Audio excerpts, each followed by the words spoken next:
श्रीक्षेत्र पुरी पहुंचला नंदीघोष रथचक धर्मगढ़ रे विपुल स्वागत। श्रीक्षेत्र पुरी आज नंदीघोष रथचक धर्मगढ़ ठारे पहुंची। रथचक को स्थानीय जगन्नाथ मंदिर रे रखिबा पूजार्चना पाई श्रीमंदिर प्रशासन को निवेदन कराइथिला। आज पवित्र बड़ एकादशी रे यह धर्मगढ़ ठारे पहुंचीबा परे श्री ब्रजमोहन राधाकृष्ण श्री जगन्नाथ मंदिर ट्रस्ट एवं स्थानीय जगन्नाथ प्रेमी हजार हजार संख्यारे सामिल होई पारंपरिक घुमुरा दुलुदुली एवं संकीर्तन दल सह एही रथचक को एक भक्तिमय परिवेश रे सहरर प्राय 6 किलोमीटर परिक्रमा कराइथिला। पर स्थानीय जगन्नाथ मंदिर परिसर रे एहाको भव्य स्वागत पूर्वक पूजार्चना करा जायछि। एहाको नित्य पूजार्चना सह प्रत्येक दिन भक्त दर्शन करि परिबे। विद्याधर साहुंका रिपोर्ट मसिया न्यूज। हमर ना कहबे हरप्रिया राउ।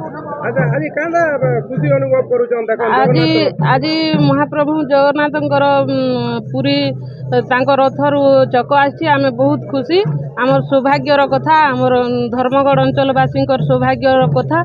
आमे बहुत खुशी अछु प्रभुंकर रथ चक पाई।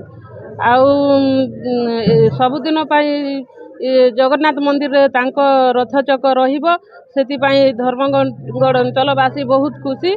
आमे बहुत बहुत धन्यवाद करूछु सार को। आउ सबुदिन पाई जो रहिबो सेटा हम सौभाग्यर कथा, सेति कोई मु जय जगन्नाथ। ऐतिहासिक दिवस धर्मगढ़ पाई जे हमर धर्मगढ़ शहर रे आज श्रीक्षेत्र रु प्रभु जगन्नाथ नंदीघोष रथर गोटे चक धर्मगढ़ शहर को पहुंची।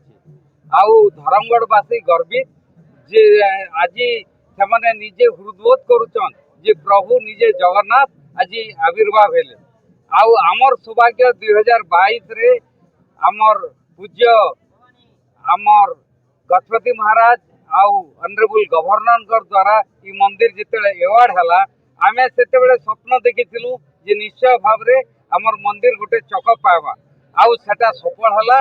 आमर डीएसपी को मु बहुत धन्यवाद देवी से आप्राण चेष्टा करी आज धर्मगढ़ पाई गोटे चक आणबार व्यवस्था कले।